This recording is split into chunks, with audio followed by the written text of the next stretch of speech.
ఎందుకంటే ఇవి నా స్వంత మాటలైతే కాదు నాయన, మీ పరిశుద్ధాత్మ తలంపులు కావాలి. మీ బిడ్డలు బలపడాలి, వాక్యము విని గ్రహించాలి, వాక్యానుసారంగా జీవించాలి ప్రభా. అందుకొరకే ఈ ఆరాధనలో నీ బిడ్డలతో మీరు మాట్లాడండి.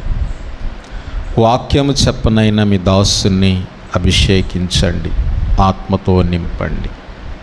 నీ సిలువ చాటున మరుగుపరచమని వేడుకుంటూ యేసుక్రీస్తు పరిశుద్ధ నామములో ప్రార్థిస్తున్నాము తండ్రి, ఆమేన్. హల్లెలూయా, హల్లెలూయా. వాక్యం ధ్యానం చేసుకుందాం. యోహాను సువార్త 8వ అధ్యాయం.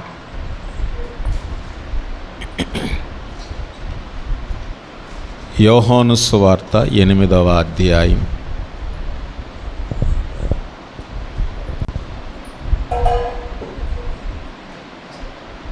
47వ వచనాన్ని చదువుకుందాం. 47, యోహాను సువార్త 8వ అధ్యాయం 47వ వచనం. దేవుని సంబంధి అయినవాడు దేవుని మాటలు వినును, మీరు దేవుని సంబంధులు కారు గనుకనే మీరు వినరని చెప్పాను. ప్రియులరా, ఇంతకు మునుపు కొన్ని అంశాల మీద మనం దేవుని వాక్యాన్ని ధ్యానం చేశాం. దేవుని చిత్తాన్ని గురించి కొన్ని నెలలు మనం వాక్యం ధ్యానం చేసుకున్నాం. ఆ తర్వాత యథార్థవంతులు ఎవరు అని మనం దేవుని వాక్యాన్ని ధ్యానం చేసుకున్నాం. ఆ తర్వాత కొద్ది కాలం మరలా దేవునికి ఇష్టలు ఎవరు అనే అంశం మీద ధ్యానం చేసుకున్నాం. ఆ తర్వాత క్రీస్తు ప్రేమను గురించి కూడా చాలా కాలం మనం ధ్యానం చేశాం. అలాగే ఈరోజు మన ధ్యాన అంశం ఏంటంటే ఆరాధనకు సంబంధించి దేవుని సంబంధులు ఎవరు అనే మాట మీద మనం ధ్యానం చేద్దాం. మనం చదువుకున్న వాక్య భాగం అదే మాటను జ్ఞాపకం చేస్తుంది. దేవుని సంబంధులు ఎవరు, ఎలా ఉంటారు, ఏం చేస్తారు అనే మాటలను బట్టి మనం దేవుని వాక్యాన్ని ధ్యానం చేసుకుందాం.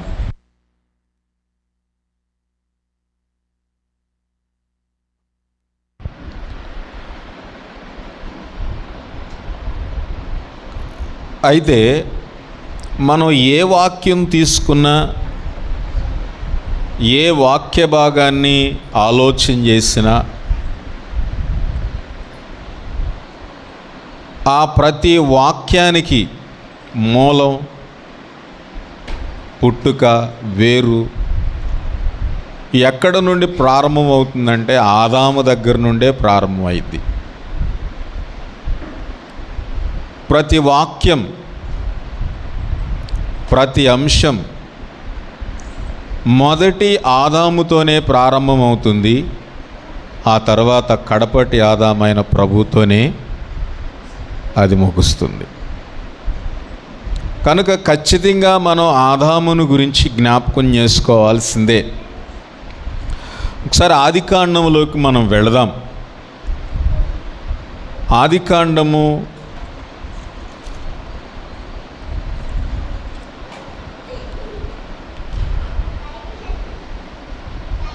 1వ అధ్యాయము 27, 28 వచనాలు మనం చదువుకున్నప్పుడు,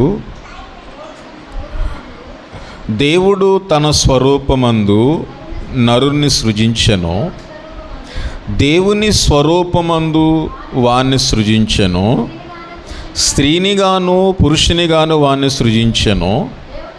దేవుడు వారిని ఆశీర్వదించెను ఎట్లనగా, మీరు ఫలించి అభివృద్ధి పొంది విస్తరించి భూమిని నిండించి దానిని లోపరుచుకొనుడి. ప్రియులారా చూడండి, దేవుడు ఆదామును సృజించినప్పుడు దేవుని చేత సృజించబడిన మొట్టమొదటి మానవుడైన ఆదాము పాపరహితుడు. అతనిలో ఏ పాపము లేదు. దేవుని స్వరూపమును బట్టి దేవుడు చేశాడు. దేవుని యొక్క స్వరూపములో మొదటి మానవుడు సృజించబడ్డాడు గనక అతనిలో ఏ పాపము కూడా లేనే లేదు. రెండవది, దేవుడు మానవుని చేసిన తర్వాత మొదటి మానవుడైన ఆదాముకి దేవునికి బాగా సన్నిహిత సంబంధం ఉంది వారి ఇరువురు మధ్య. ఎంత సన్నిహిత సంబంధం వారు కలిగి ఉన్నారంటే, ఆదాముకు కావలసినవన్నీ దేవుడు సృజించాడు. అక్కడ మనం దేవుని వాక్యాన్ని చూసినప్పుడు 2వ అధ్యాయం ఆదికాండం 7వ వచనాన్ని నుండి మనం చదువుకున్నప్పుడు, దేవుడైన యెహోవా నేలమంటితో నరును నిర్మించి వాని నాసికా రంధ్రములలో జీవవాయువును ఊదగా నరుడు జీవాత్మాయను. అంటే తన స్వరూపమందు తన పోలిక చొప్పున నిర్మించినటువంటి నరునికి దేవుడు జీవాత్మనిచ్చాడు. రెండవది, ఆదాము కొరకు తూర్పున ఏదైనా అనేటువంటి ప్రాంతములో ఒక తోటను నిర్మించాడు. నరుని నిర్మించాడు, నరునికి జీవాత్మనిచ్చాడు. ఆ నరుని కొరకు ఒక తోటను నిర్మించాడు. ఒక తోటను నిర్మించి ఆ తోటలో ఆహారము కొరకు అనేకమైనటువంటి వృక్షాలను కూడా ఉంచాడు. అనేకమైనటువంటి వృక్ష జాతిని అన్నిటినీ కూడా మానవుడి కొరకు దేవుడు నిర్మించాడు. అంతేకాదండి, ఆ తోటను తడపటానికి, అర్థమైందా, ఆ ఏదేను వనములో నుండి ఒక నదిని తీసుకొచ్చాడు దేవుడు. ఒక నదిని సృజించాడు. ప్రియులారా ఆలోచించేయండి, నరుని చేశాడు, నరునికి జీవాత్మనిచ్చాడు, జీవించే ప్రాణిని చేశాడు. అలాగే నరునికి కావలసిన ఒక తోటను ఏర్పరిచాడు. ఆ తోటలో జీవరాశులను ఏర్పరిచాడు, వృక్ష ఫలాలను ఏర్పరిచాడు. అంతేకాదు, ఆ తోటను తడపటానికి, ఆ మనిషి త్రాగటానికి ఒక నదిని కూడా ఆ తోటలో నుండి దేవుడు తీసుకొచ్చాడు. అంతేకాదు, అక్కడ అన్నాడు కదా, నిర్భయంత్రముగా మీరు వాటన్నిటినీ కూడా తినొచ్చు అన్నాడు. అలాగే మరల నరునికి ఏం చేశాడంటే, అతడు ఒంటరిగా ఉన్నాడు అని ఒక సాటి అయిన సహాయాన్ని కూడా తీసుకొచ్చాడు. ఒక సాటి అయిన సహాయాన్ని చేసి భూజంతువుల్ని, జీవరాశుల్ని, వీటన్నిటిని పెట్టి అవన్నీ కూడా ఆదాము దగ్గరకు తీసుకొచ్చి వాటన్నిటిని ఏలుబడి చేయటానికి, వాటన్నిటి మీద ప్రతినిధిగా ఉండటానికి, వాటన్నిటి మీద సార్వభౌమాధికారాన్ని కలిగి ఉండటానికి వాటన్నిటిని తీసుకొచ్చి దేవుడు ఏం చేశాడంటే ఆదాముకి అప్పగించాడు.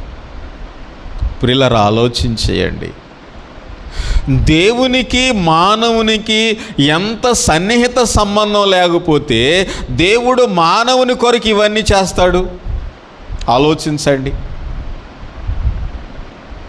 ఇవన్నీ మానవుని కొరకు దేవుడు చేశాడంటే మానవుని పట్ల దేవునికంటూ ఒక బంధము, సంబంధం అనేది ఉంది కాబట్టి ఇవన్నీ ఏర్పరిచాడు. నిజంగా చూస్తే ఎంత ఆశ్చర్యమో. అంతేకాదు, ప్రతిరోజు దేవుడు ఆదాముతో మాట్లాడుతూనే ఉన్నాడు.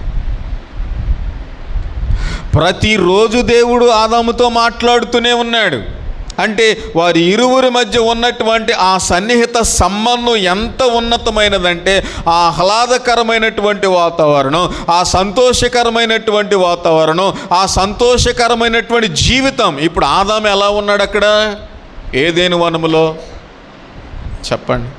సంతోషంగా, ఆనందంగా, కష్టం లేదు, శ్రమ లేదు, దుఃఖం లేదు, వేదన లేదు. అర్థమైందా?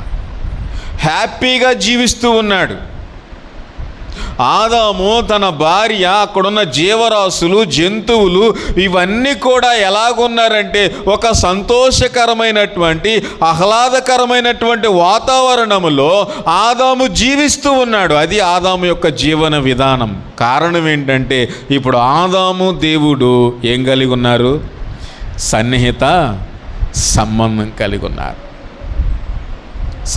సంబంధం కలిగి ఉన్నారు. అయితే పిల్లరా, ఎప్పుడైతే అపవాది ప్రవేశించిందో, అపవాది చెప్పినటువంటి మాటలకు లోబడి, అపవాది చెప్పినటువంటి మాటలకు ప్రలోభపడి, అపవాది చెప్పినటువంటి మాటలు విని ఏమైపోయారు? చెప్పండి, ఏమైపోయారు? దేవుని యొక్క సంబంధాన్ని తెంపేసుకున్నారు. దేవునితో వారికి ఉన్నటువంటి సన్నిహిత సంబంధం తెగిపోయింది.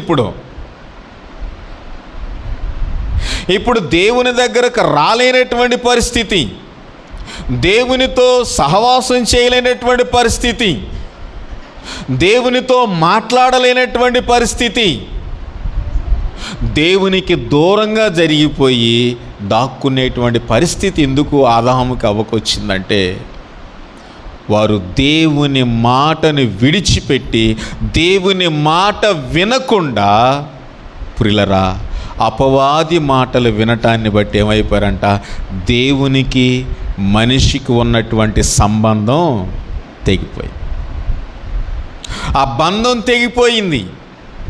ఆ బంధం తెగిపోతాన్ని బట్టి ఇప్పుడు ఆదాము యొక్క పరిస్థితి ఏంటయ్యా అనంటే ఆదికాండము 3వ అధ్యాయంలో మనం చూసినప్పుడు,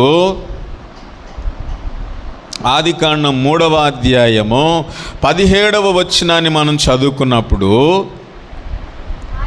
ఆయన ఆదాముతో, నీవు నీ భార్య మాట విని తినవద్దని నేను నీకు ఆజ్ఞాపించిన వృక్షఫలములు తింటివి గనుక నీ నిమిత్తము నేల శపించబడి ఉన్నది. ప్రయాసముతోనే నీవు బ్రతుకు దినములన్నీ దాని పంట తిందువు. అది ముండ్ల తుప్పలను గచ్చ పొదలను నీకు మొలిపించును. పొలములోని పంట తిందువు. నీవు నేలకు తిరిగి చేరు వరకు నీ ముఖపు చెమట కార్చి ఆహారము తిందువు.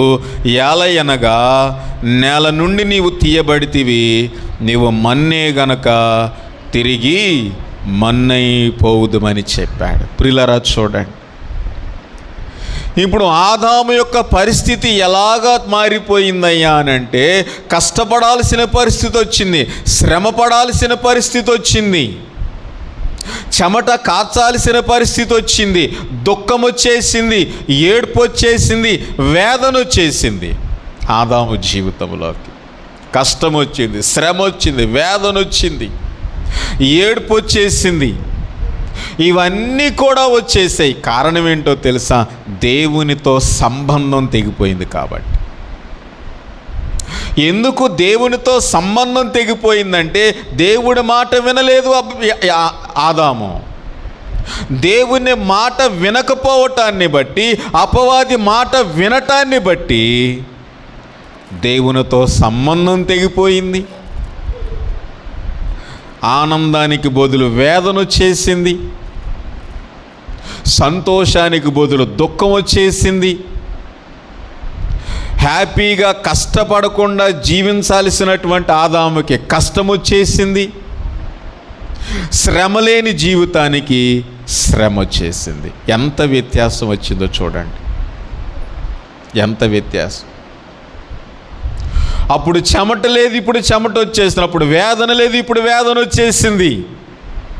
అంతేకాదు, ఇప్పుడు ఆదాము ఎక్కడి నుండి నెట్టివేయబడ్డాడు అని అంటే ఏదెను వనములో నుండి నెట్టివేయబడ్డాడు. ఏదెను వనములో నుండి నెట్టివేయబడ్డాడు. దేవుని వాక్యము వింటున్న ప్రియులారా, దేవునితో సంబంధం అనేటువంటిది, దేవునితో సంబంధాన్ని కలిగి ఉండటం అనేటువంటిది ప్రతి వాని జీవితంలో సంతోషాన్ని నింపుతుంది. దేవునితో సంబంధం కలిగి ఉండటం అనేటువంటిది ప్రతి వాని జీవితానికి ఆశీర్వాదకరంగా ఉంటుంది. దేవునితో సంబంధం కలిగి ఉండటం అనేటువంటిది ప్రతి వాని జీవితంలో దుఃఖాన్ని లేకుండా చేస్తుంది. దేవునితో సంబంధం కలిగి ఉండటం అనేటువంటిది ప్రతి వాని జీవితంలో ఎలా ఉంటుందంటే ప్రియులారా, అది ఒక ఆహ్లాదకరమైనటువంటి వాతావరణంగా మారిపోతుంది. ఇది కేవలం దేన్ని బట్టో తెలుసా? దేవునితో సంబంధాన్ని బట్టి, దేవునితో సంబంధాన్ని బట్టి. అదే దేవునితో సంబంధం గనక లేకపోతే వేదన, శాపము, దుఃఖము, నష్టము ఇవన్నీ కూడా జీవితంలో వచ్చేస్తాయి. ఇవన్నీ వచ్చేస్తాయి. చూడండి, దేవునితో సంబంధం కలిగి ఉన్నటువంటి ఆదాముకి, దేవునితో సంబంధం తెగిపోయిన తర్వాత ఆదాముకి, ఇద్దరి జీవితంలో ఆ రెండిటి మధ్య ఉన్నటువంటి వ్యత్యాసం ఎంతగా ఉందంటే అంతగా దేవుడు ఆశీర్వదించాడండి. మొదటి మానవుడైనటువంటి ఆదామును దేవుడు ఆశీర్వదించాడు. కానీ అది ఎప్పుడో తెలుసా? దేవునితో సంబంధం కలిగి ఉన్నప్పుడే. ఆ సంబంధం ఎప్పుడైతే తెగిపోయిందో ఆశీర్వాదానికి బదులు శాపం వచ్చేసింది. వాక్యము వింటున్న ప్రియులారా, ఒక్కసారి ఆలోచించండి. మనం చదువుకున్న వాక్య భాగం అదే జ్ఞాపకం చేస్తుంది. దేవుని సంబంధి అయిన వాడు దేవుని మాట వింటాడు. దేవుని సంబంధి అయిన వాడు దేవుని మాట వింటాడు. దేవుని మాట వినేవారు దేవుని సంబంధి. దేవుని మాట విన్నంత కాలము ఆదాము దేవునితో సంబంధాన్నే కలిగి ఉన్నాడు. సంబంధం తెగిపోయిందంటే కారణం ఎవరి మాట విన్నాడు?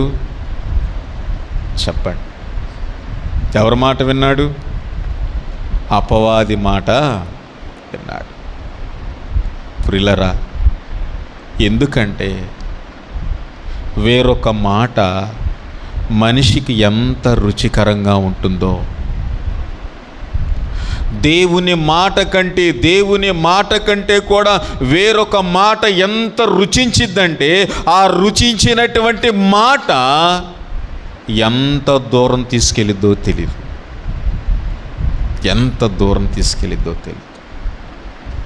ఒక్క మాట వినటాన్ని బట్టి ఆదాము అవ్వలు ఇరువురు కూడా వారి జీవితము దేవునికి ఎంత దూరంగా జరిగిపోయిందో, ఎంత దూరంగా జరిగిపోయిందో. ఈనాడు అనేక మంది విశ్వాసుల జీవితాలు అలాగే ఉన్నాయి.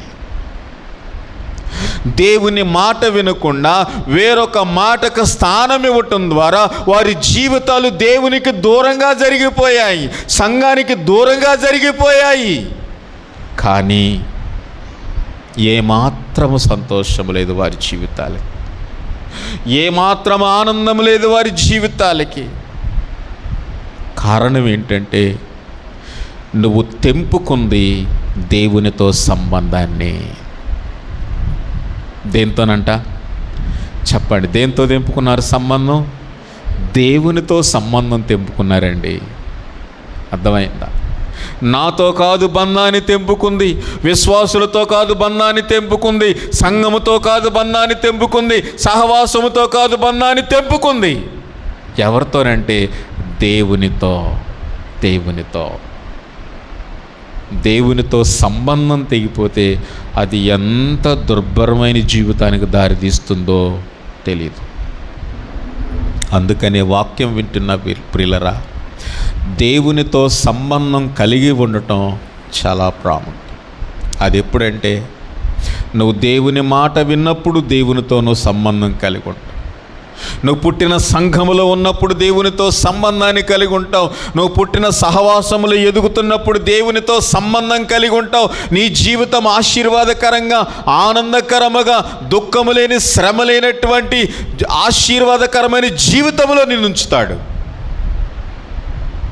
అదే దేవుని మాట వినకుండా నీ ఇష్టానుసారంగా వెళ్ళిపోతే దేవునితో బంధం తెగిపోతుంది. సంఘానికి, సహవాసానికి, అన్నిటికీ దూరం అయిపోవటాన్ని బట్టి ఏమవుతుందో తెలుసా? ఎంత దుర్భరమో, ఎంత శాపగ్రస్తమో అది వేరు. ప్రత్యేకంగా చెప్పాల్సినటువంటి అవసరం లేనే లేదు. అలాంటి పరిస్థితుల్లో ఇప్పుడు దేవునికి దూరం అయిపోయి పొలాల మధ్య, ముండ్ల తుప్పల మధ్య, గచ్చ పొదల మధ్య ఇప్పుడు ఆదాము, తన భార్య, తన బిడ్డలు శ్రమ పడాల్సిన పరిస్థితి వచ్చేసింది. వేదన పడాల్సిన పరిస్థితి వచ్చేసింది. దుఃఖపడాల్సిన పరిస్థితి వచ్చేసింది. అర్థమైందా? అలాంటి పరిస్థితుల్లో పిల్లలు ఆలోచించేయండి. బిడ్డలు తల్లిదండ్రులను అడగకుండా ఉంటారా? ఎందుకు నాన్న మనకి ఈ పరిస్థితి వచ్చింది? మనం ఎందుకు ఇలా వేదన పడాల్సి వచ్చింది? మనం ఎందుకు ఇలా కష్టపడాల్సి వస్తుంది?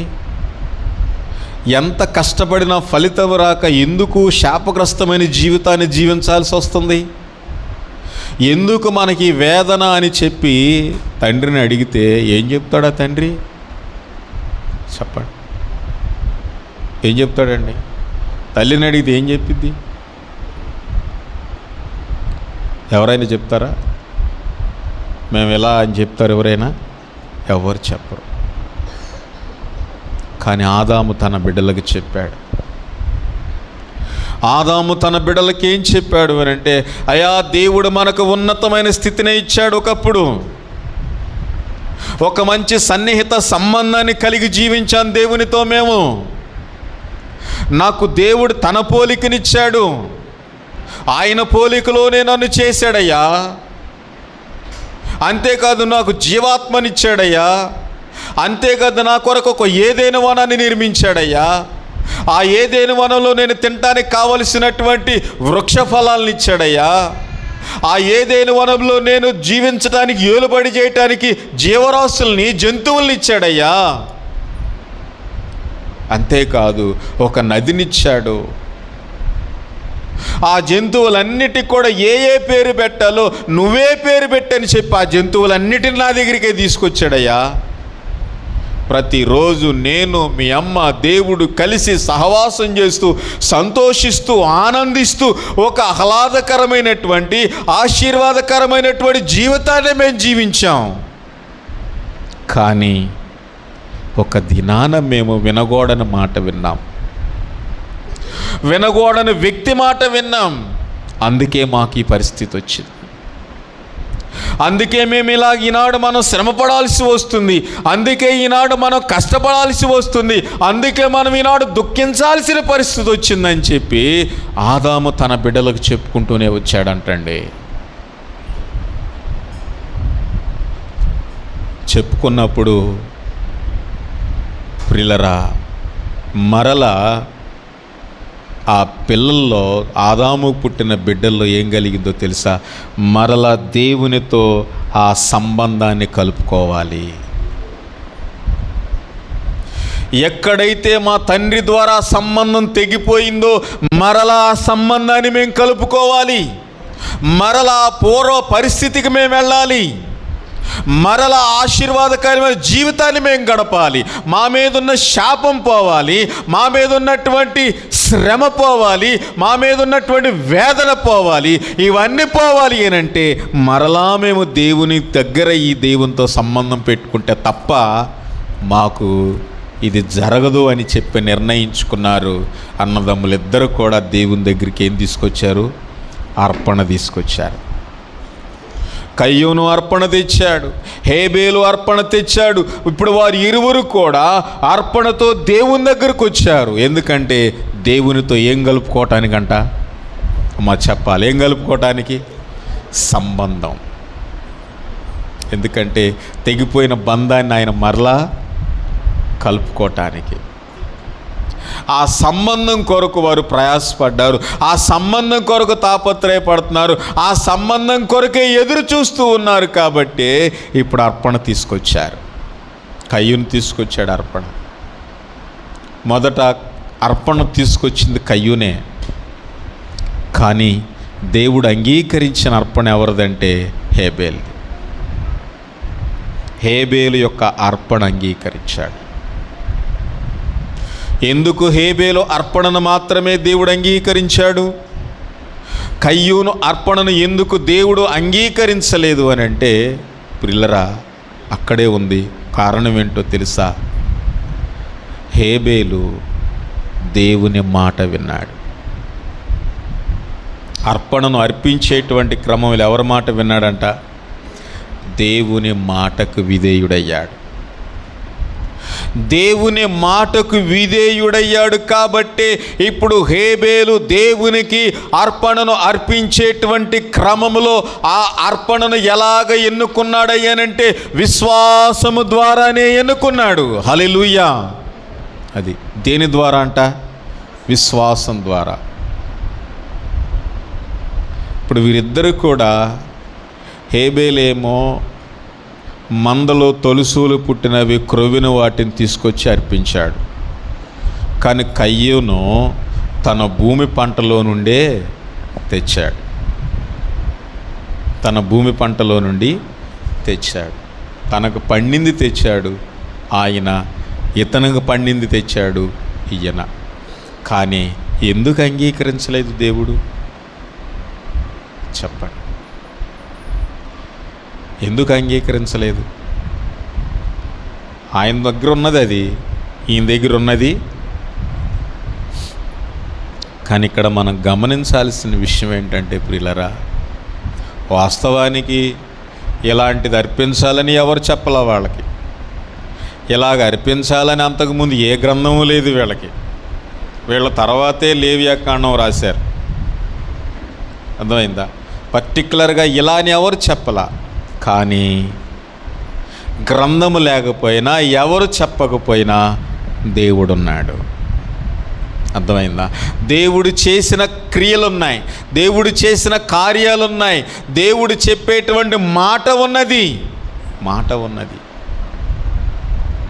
ఆ మాట ప్రకారం, ఆయన జరిగించిన క్రియ ప్రకారం వీరు ఏం చేయాలి అనంటే బలిని మాత్రమే అర్పించాలి. ఏమర్పించాలంట? బలిని మాత్రమే అర్పించాలి. బలికి ఏమర్పిస్తారు చెప్పండి? బలికి ఏమర్పిస్తారు అక్క?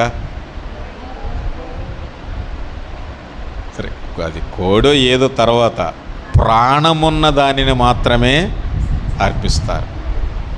అర్థమైందా? అంతేగాని ప్రాణము లేని, జీవము లేనటువంటి కాయలను కానీ పంటను కానీ బలికి ఎవరో అర్పించరు. ఎందుకో తెలుసా? ఇక్కడ మరణం ప్రాముఖ్యం. అర్థమైందా? ఇక్కడ మరణము చాలా ప్రాముఖ్యము. కాబట్టి మరణానికి సంబంధించినటువంటి ప్రాణి మాత్రమే బలికి అంగీకరించబడుతుంది. ఇక ఏది కూడా అంగీకరించబడదు. ఎందుకో తెలుసా? ఆదాము అవ్వలకు వారి యొక్క దిగంబరత్వాన్ని కప్పటం కొరకు దేవుడు అక్కడ ఒక ప్రాణిని వధించాడు. కారణం ఏంటంటే వారికి తెలియాలి ఆ విషయం. ఆదాముకు తెలియాలి, అవ్వకు తెలియాలి, నా కొరకు, నా దిగంబరత్వాన్ని కప్పటం కొరకు ఒక అమాయకమైనటువంటి ప్రాణి అర్పించబడింది.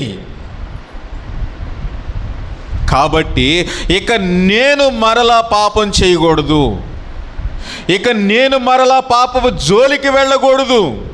ఇక నేను మరలా ఆ పాపపు జోలికి వెళ్ళకుండా దేవుడు చెప్పినట్లుగా పరిశుద్ధమైన జీవితాన్నే జీవించాలనేటువంటి విషయం తెలుసుకోవాలి అని అంటే అతని కళ్ళ ముందు ఒక ప్రాణి వధించబడాలి. అందుకనే దేవుడు ఒక ప్రాణిని వధించి వారికి చర్మపు చొక్కాయలు తొడిగించాడు. ఆ విషయం ఆదాము పిల్లలకి చెప్పాడు. అర్థమైందా? ఇదయ్యా పరిస్థితి అని. అందుకనే ఇప్పుడు అర్పణ వీరు అర్పించాల్సి వచ్చిన తర్వాత, అర్థమైందా, ఇప్పుడు హేబేలు దేని మీద ఆధారపడుతున్నాడంటే ఇప్పుడు విశ్వాసం మీద ఆధారపడుతూ ఉన్నాడు. దేవుని దగ్గరకు రావటానికి తన విశ్వాసాన్ని ఆధారం చేసుకుంటున్నాడు. తన విశ్వాసాన్ని బట్టే ఎన్నుకుంటూ ఉన్నాడు. హల్లెలూయా. అందుకని విశ్వాసము ద్వారానే తన మందలో పుట్టినటువంటి తొలిచూలివైనటువంటి వాటన్నిటినీ కూడా ఎన్నుకున్నాడు హేబేలు. ఎన్నుకొని ప్రియులరా వాటిని తీసుకొచ్చాడు. ఎందుకో తెలుసా? ఎందుకు విశ్వాసం ద్వారా ఎన్నుకున్నాడంటే హేబేలు విశ్వాసము ద్వారా దేవుని మనస్సు ఏమి కోరుకుంటుందో గ్రహించాడంట. హల్లెలూయా. ఏం గ్రహించాడు? దేవుని మనస్సు ఏం కోరుకుంటుంది, దేవుని యొక్క మనసు ఏమి ఇష్టపడుతుంది అని చెప్పి విశ్వాసము ద్వారా హేబేలు దేవుని యొక్క మనస్సును చూస్తూ ఉన్నాడు.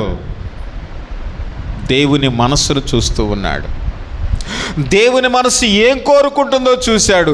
దేవుని మనసు ఏంటి అనేది ఇప్పుడు, ఎందుకంటే దేవుని మనసు సంతోషించాలి, దేవుని మనసు మనల్ని కోరుకోవాలి మనతో సంబంధం కలిగి ఉండటానికి.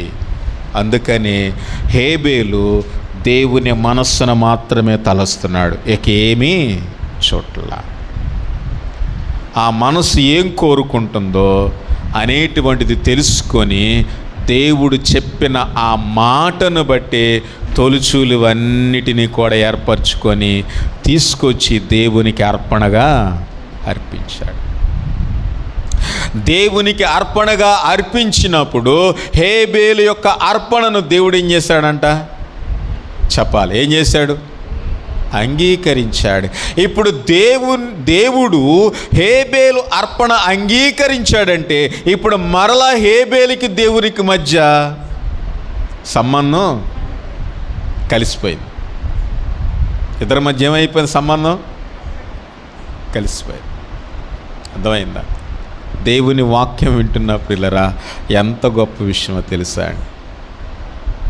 అందుకనే అపోస్తలుడైన పౌలు గారు హెబ్రీ పత్రికలో ఎంత చక్కగా వివరించాడు అని అంటే 11వ అధ్యాయంలో, హెబ్రీ పత్రిక 11వ అధ్యాయం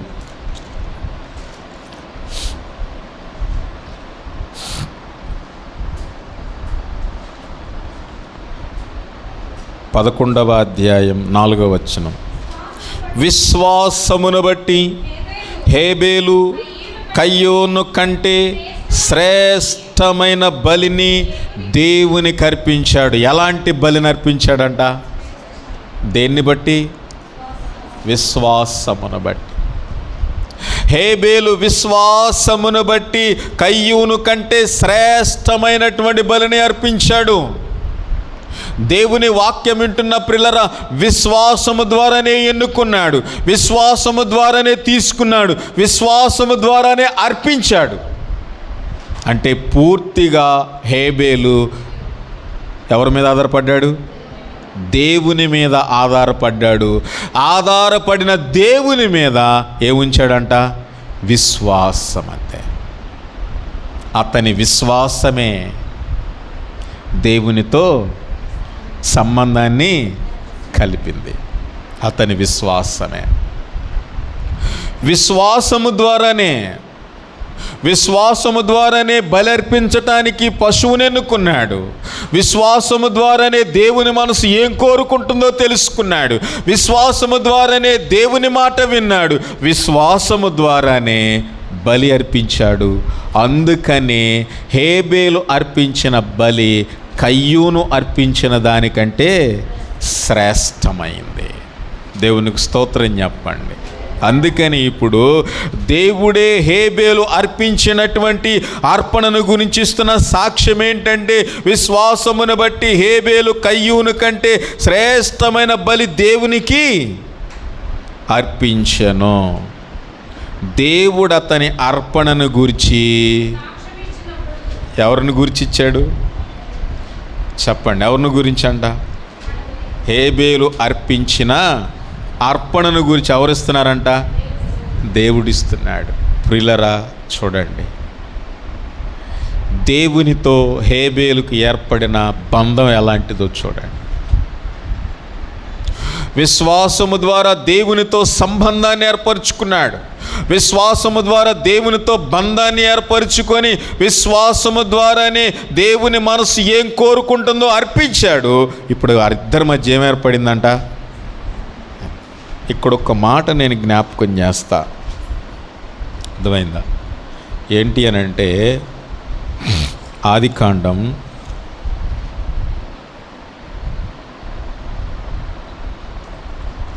4వ అధ్యాయం 6వ వచనం.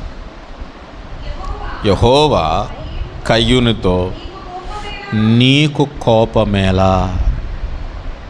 ముఖము చిన్నబుచ్చుకొని ఉన్నావేమి? నీవు సత్క్రియ చేసిన ఎడల తలెత్తుకొనవా?